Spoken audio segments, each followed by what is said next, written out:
Assalamualaikum warahmatullahi wabarakatuh. Selamat pagi Sobat Mas Kenji semuanya. Kembali lagi dalam podcast Solusi Sehat Mas Kenji. Ingat sehat sebelum sakit. Bersama saya Heksi SK Sari. Pada kesempatan kali ini bertepatan dengan Hari AIDS Sedunia yang kita peringati setiap tanggal 1 Desember. Kali ini Mas Kenji kehadiran seorang narasumber. Narasumber ini spesial banget soalnya dari luar puskesmas. Biasanya kita podcast kan selalu narasumbernya dari karyawan puskesmas. Sekarang kita kedatangan tamu dari Yayasan Peduli Kasih. Kita sapa bersama dulu. Selamat pagi Mas Untung. Selamat pagi. Selamat pagi. Gimana kabarnya? Alhamdulillah sehat. Sehat selalu ya. Sehat. Amin. Yeah. Alhamdulillah. Semoga Sobat Mas Kenji di luar sana juga selalu dalam keadaan sehat walafiat. Amin. Dan jangan lupa untuk bersyukur. Amin. Oke Mas Untung, bisa diceritakan nih ke Sobat Mas Kenji, Mas Untung ini bekerja sebagai apa di Yayasan Peduli Kasih ya? Betul. Ya, saya Untung. Saya di sini sebagai pendamping sebaya atau biasa teman-teman tuh terkenalnya jadi PS. PlayStation ya Mas? PS. Okay. Fungsi dari PS itu untuk pendampingan psikososial untuk teman-teman B20 atau HIV/AIDS atau ODIF seperti itu. Untuk Kabupaten Banyumas itu sendiri PS ada 4, biasanya dua standby di RSUD Margono, kemudian 2 di RSUD Banyumas, kemudian 1 koordinator seperti itu. Seperti itu Mbak. Oke, jadi Yayasan Peduli Kasih ini kantornya ada di mana Mas? Untuk kantornya sendiri ada di Semarang. Jadi kita numpang nebeng di rumah sakit RSUD Margono dan RSUD Banyumas untuk standby-nya. Tapi untuk lingkup puskesmas PDP itu kita naungin. Jadi di saat puskesmas membutuhkan kita harus selalu standby seperti itu. Sudah berapa lama Mas bekerja sebagai PS ini tadi, pendamping sebaya? Ya, untuk menjadi pendamping sebaya, alhamdulillah mulai dari Februari tahun 2002, kemudian tapi saya sudah aktif dari 2012 di HIV seperti itu. Dulu hanya sebagai relawan untuk menjangkau, kemudian di tahun 2022 saya aktif menjadi pendamping seperti itu Mbak. Berarti sudah cukup lama ya, 10 Alhamdulillah. tahun Alhamdulillah. berkecimpung di dunia HIV. Nah betul. Ini pas banget dengan tema kita pada podcast kali ini tentang Hari AIDS Sedunia. Oke, nah, jadi Mas Untung ini sebagai pendamping sebaya sudah berapa orang Mas yang jenengan dampingi sampai saat ini? Sampai saat ini saya mendampingi kurang lebihnya sekitar 154 orang, 154 ODA. Kemudian tapi mereka dari berbagai layanan PDP, jadi tidak satu layanan seperti itu. Ada dari RSUD Banyumas, kemudian puskesmas-puskesmas di Kabupaten Banyumas. Kalau untuk Rumah Sakit Margono kita ada pemelotingan, jadi memang kita untuk saya dan Mbak Asti itu khusus untuk RSUD Banyumas, kemudian untuk Mas Wasis dan Mas Indra itu dia untuk di RSUD Margono. Jadi untuk pasien Margono kita tidak melakukan pendampingan, walaupun tetap kita melakukan pendampingan, tapi untuk pelaporannya itu nanti berbeda akan seperti itu. Cukup banyak juga ya, 154 ODIF itu semuanya dari Kabupaten Banyumas? Tidak. Kalau untuk yang kita dampingi, kita hanya untuk yang akses layanan Banyumas, walaupun bukan domisili di Kabupaten Banyumas seperti itu. Jadi contohnya dari Purbalingga, Banjarnegara itu kita tetap dampingi, tapi mereka dengan catatan mereka akses di layanan PDP Kabupaten Banyumas seperti itu. Cukup banyak juga ya. Iya. Terus kegiatan sehari-hari Mas Untung dalam pendampingan biasanya? Ya, untuk kegiatan harian kita selalu standby di layanan pagi di rawat jalan, terutama di kalau saya kan di RSUD Banyumas, divisi RSUD Banyumas. Nanti setelah di jam layanan selesai kita agendakan untuk kunjungan rumah. Jadi kita lebih basicnya ke kekeluargaan saja. Jadi kita menjangkau teman-teman yang memang mereka punya keluhan, kemudian kita datang, mungkin mereka kan selalu merasa sendiri gitu kan. Di saat mereka calling, saya butuh teman ngobrol, teman curhat, kita datang ke rumah, kemudian kita mencoba memberikan solusi apa yang mereka keluhkan seperti itu. Kalau memang tentang pengobatan, otomatis nanti kita akan arahkan dan kita konsultasikan dengan dokter-dokter yang memang bertanggung jawab seperti itu, Mbak Yeksi. Berarti jenengan itu ini ya, dan teman-teman itu lebih ke psikososial, ekonomi, mendampingi sampai seperti itu juga? Betul, kalau untuk yang ekonomi itu kan terkendala untuk pasien-pasien HIV, itu terkendala di pembiayaan, baik itu rawat jalan ataupun rawat inap. Jadi contohnya gini, di saat pasien itu sehat, mereka bekerja, kemudian BPJS mereka dialihkan ke perusahaan atau umum kan, seperti itu.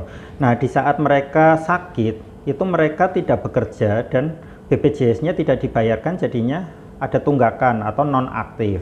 Nah, di saat mereka membutuhkan pembiayaan untuk rawat jalan atau rawat inapnya itu, kita mencarikan solusi gitu.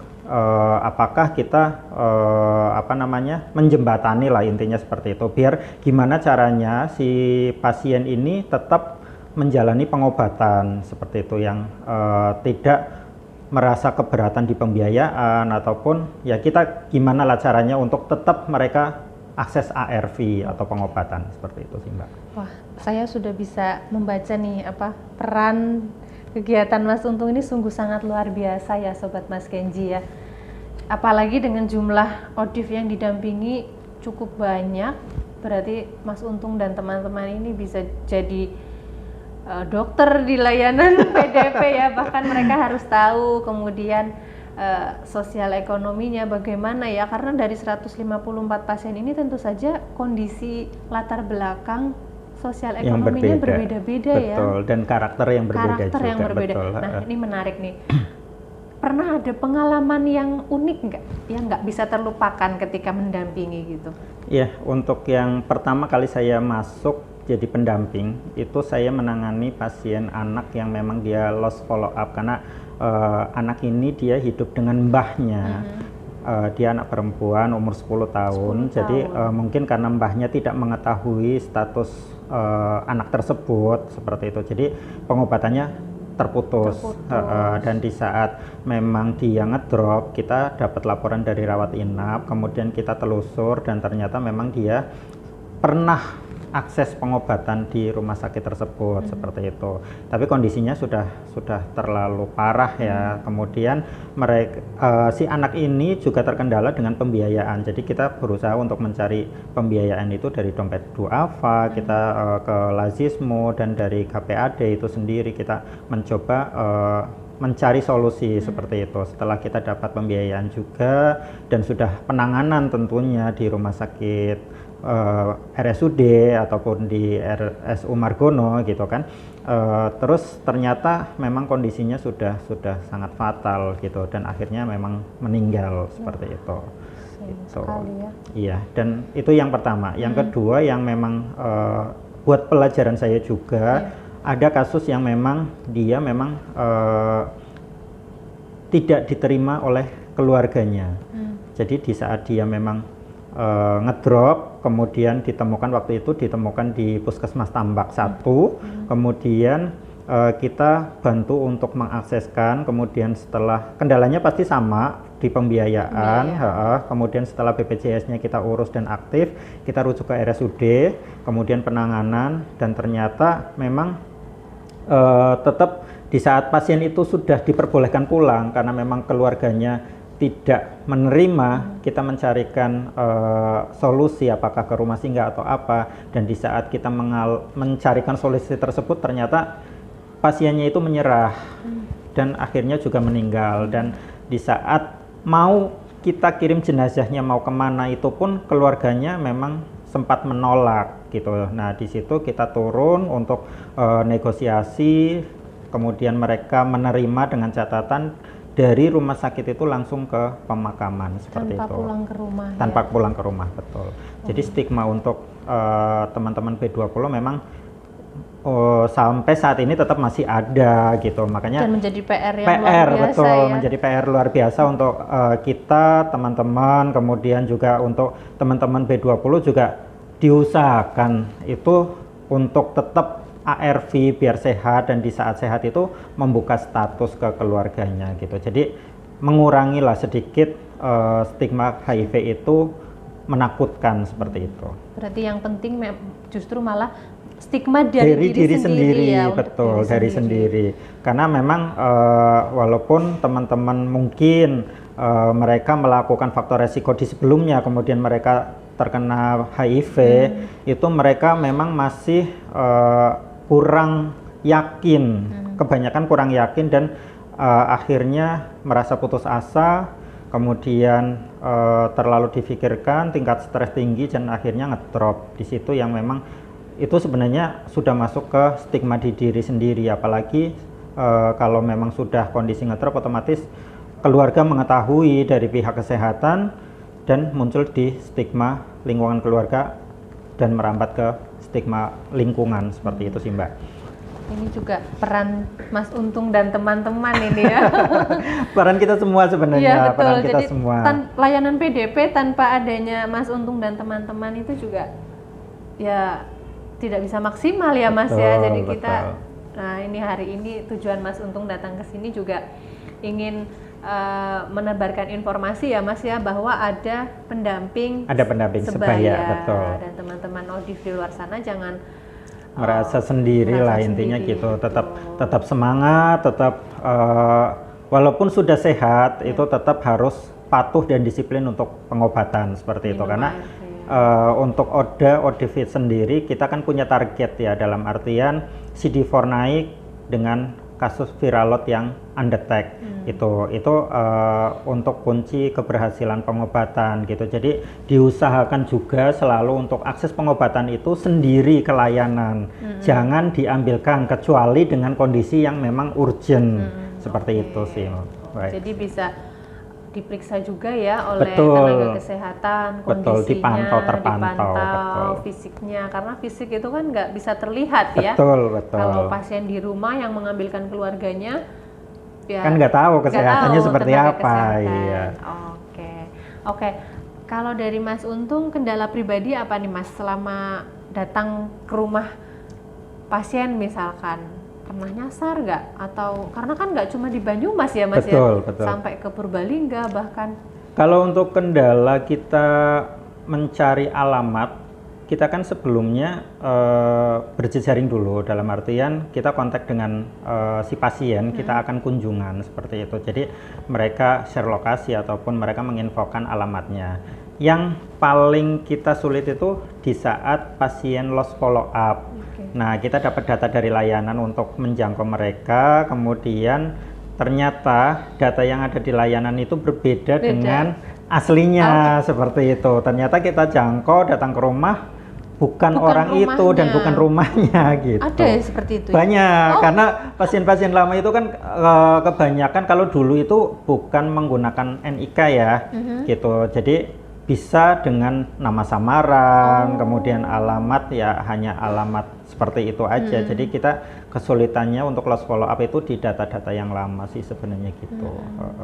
Makanya kita sekarang lebih merangkul PDP terdekat, dalam artian kalau memang ada lost follow up kita komunikasikan dengan puskesmas. Ayo kita bareng-bareng datang bersama-sama karena ini PR bersama, betul. Puskesmas loh, gitu betul. Bukan kita tidak menghargai mereka, privasi mereka, tapi ini PR kita bersama untuk menjadikan mereka itu tetap sehat. Betul. Daripada jauh ngambil obatnya jauh, lebih baik kita dekatkan betul. Makanya sekarang kan sudah banyak PDP dan ditargetkan untuk semua akses PDP itu bisa melayani pasien-pasien B20 gitu. Jadi tidak ada kendala lagi antara biaya, kemudian transportasi karena jauh, betul. seperti itu. Jadi kalau memang masih ada lost follow up, alasannya jauh, sekarang bisa akses di puskesmas seperti itu. Termasuk sih, Mbak. di Puskesmas Kemeranjen 1 yang sudah bagus, sudah PDP, Terima betul. kasih Mas Untung, Betul. berkat kerjasama dengan Mas Untung juga, Sobat Mas Kenji. Oke, kira-kira ada pesan khusus kepada Odif? Ya, untuk pesan khusus sih, kita mau sehat ya berarti kita harus tetap minum ARV, intinya kayak gitu. Jadi tanamkan di diri teman-teman semua itu, kesehatan itu ada di diri kita, bukan ada di layanan dan bukan ada di pendamping. Jadi kalau kita mau sehat ya kita harus selalu rutin untuk minum ARV-nya, baik di jam yang sudah ditentukan dari awal ataupun dosis yang memang sudah ditentukan dari awal, seperti itu sih Mbak. Kira-kira Getting 30 2030 tercapai Mas? Insya Allah kalau memang semua PDP dan relawan itu maju bersama-sama ya insya Allah tercapai. Ya, kita harus optimis ya, kita harus optimis. Terutama yang terakhir ini stigmanya. Ya, kita PR kita di stigmanya, iya. Gitu. Makanya mungkin kita lebih ke ayo teman-teman PDP lebih terjun lagi ke masyarakat untuk mengedukasi mereka bahwa B20 itu ya tidak semenakutkan atau tidak seseram yang mereka bayangkan, seperti itu. Bisa kok teman-teman yang B20 tetap produktif dengan catatan ya memang mereka akses ARV rutin dan patuh, mereka bisa sehat dan bisa berkarya seperti biasa sih. Oke. Baik Mas Untung, berhubungan dengan Hari AIDS Sedunia yang kita peringati setiap tanggal 1 Desember ya, betul. Kemarin. Oke. Dan di Puskesmas Kemeranjen 1 juga punya kegiatan yang cukup menarik kemarin dalam rangka Hari AIDS Sedunia. Kita semua tim HIV Puskesmas Kemeranjen 1, kalau Mas Untung sudah lihat di YouTube kami sudah kemarin. Kami itu ada kegiatan Visiti Mobile di objek wisata Bukit Pangunan Indah yang masuk bagus banget. Di wilayah kerja kita juga di Desa Karanggintung ya. Jadi kita satu tim itu sekitar ada 20 orang dari Puskesmas datang ke sana. Sebelumnya kita penyuluhan di pendopo, kemudian kita lakukan visiti mobile dan cukup banyak kita mendapatkan sasaran. Respon bagus ya berarti. Bagus sekali. Alhamdulillah. Nah, kalau dari Mas Untung dan teman-teman nih bagaimana kemarin dalam rangka Hari AIDS Sedunia ini? Ya, untuk tahun ini khasnya itu memang diplanningkan untuk visiti sebanyak-banyaknya seperti itu, bukan perayaan yang seperti tahun-tahun sebelumnya memberdayakan ODA seperti itu kan. Kalau untuk tahun ini kemarin kita ada bantu di pabrik PT Semen Bima seperti itu. Untuk visiti mobile kita ada kemarin 100 orang, 100 peserta, kemudian kita rangkul 3 layanan dari Puskesmas Puskesmas Aji Barang 1, Puskesmas Aji Barang 2 dan Puskesmas Wangon 1 seperti itu. Iya, Puskesmas Wangon 3 Puskesmas. Agak lupa. Juga ya. Karena banyak sekali layanan PDP yang bekerja sama dan dinaungi oleh Mas Untung ya. Oke, jadi kemarin penyuluhan dan juga visiti juga ya. Visiti juga, alhamdulillah dari 100 peserta, alhamdulillah non reaktif semua. Oke, sama juga kemarin di sini, alhamdulillah semua non reaktif. Alhamdulillah. Selain itu Mas ada kegiatan lagi di tingkat kabupaten? Kemarin untuk tingkat kabupaten kita ada bekerja sama dengan Kementerian Sosial untuk bantuan anak dengan HIV. Kita realisasikan 33 anak. Kemudian kemarin juga ada bantuan dari Kemensos. Untuk yang ada itu kerjasama antara Kementerian Sosial dan Sentra Satria Purwokerto. Ya. Kemudian untuk yang ODA ini sendiri dinaungi langsung dari KPAD dan dari Kementerian Sosial Pusat. Itu ada 75 ODA yang mendapatkan bantuan berupa sembako dan memang jumlahnya ya lumayan untuk berasnya sendiri 50 kilo, kemudian minyaknya 4 liter, gulanya 4 kilo, kemudian madunya ada 4 botol dan sembako lainnya lumayan dan totalnya ya kurang lebih sekitar 2 jutaan lebih lah intinya gitu. Saya juga kemarin sempat menyaksikan ada seminar ya Mas? Oh ya, untuk seminar kemarin saya ngisi seminar juga itu untuk kalangan remaja karena memang ada beberapa kasus temuan baru itu untuk remaja ya. Jadi kita untuk tahun ini juga masuk ke lingkup-lingkup remaja, anak dan remaja seperti itu. Jadi kita memberikan edukasi di lingkup SMK kemarin, SMK pelayaran, kita kerjasama dengan rumah sakit, dengan PMI, kemudian kita mengadakan seminar di SMK pelayaran Purwokerto, seperti itu. Antusiasnya cukup luar biasa, dan mereka memang pemahaman HIV mungkin karena anak-anak sekarang pakai sosial media. Betul. Dan untuk akses melalui website itu kan banyak. Cuman kita lebih menekankan sebenarnya lebih di titik yang penjelasan lebih ringan saja seperti itu. Kadang kan pemahaman dari internet itu juga tidak semuanya real benar seperti itu sih. Gitu. Jadi kita mengedukasi untuk mereka selalu berperilaku sehat. Kemudian apalagi mereka kan di jenjang yang pelayaran ya, maksudnya nanti kedepannya itu akan lebih beresiko gitu karena mereka jauh dari keluarga, kemudian mendarat juga lumayan lama ke daratan gitu, jadi takutnya seperti itu kan mereka melakukan yang baik seks yang tidak sehat ataupun baik yang dengan hetero ataupun dengan LSL seperti itu dengan sesama, intinya kayak gitu. Oke, baik. Kalau ini diteruskan bakal panjang banget ya Mas Untung. Semoga kedepannya nanti ada podcast selanjutnya karena kalau dibahas hanya beberapa menit saja saya rasa kurang ya? Kurang. Dan ini sekaligus juga mengedukasi pasien-pasien B20 atau ODIF di luar sana ya, kalau memang butuh pendampingan oleh Mas Untung dan teman-teman, sangat terbuka sekali ya Mas? Sangat terbuka sekali. Mungkin kalau untuk kontak saya bisa dicatat ya di 0. Dicantumkan atau gimana? Boleh nanti dicantumkan di 0895 04 2-nya 4 kali 42. Gitu.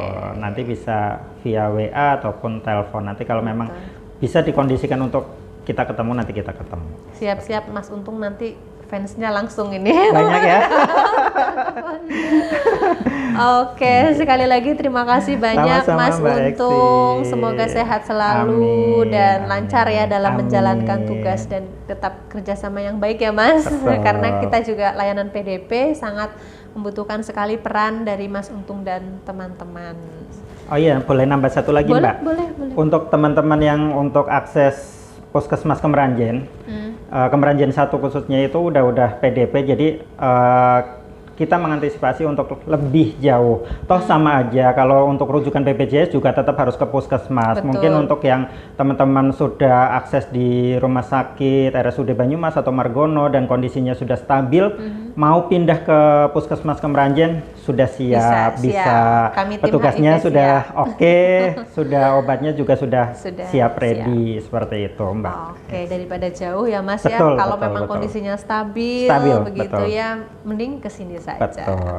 Oke, terima kasih banyak Mas Untung. Selamat menjalankan tugas kembali. Terima kasih Mbak Eksi. Semoga obrolan kita tadi membawa berkah dan bermanfaat bagi Sobat Mas Kenji di luar sana.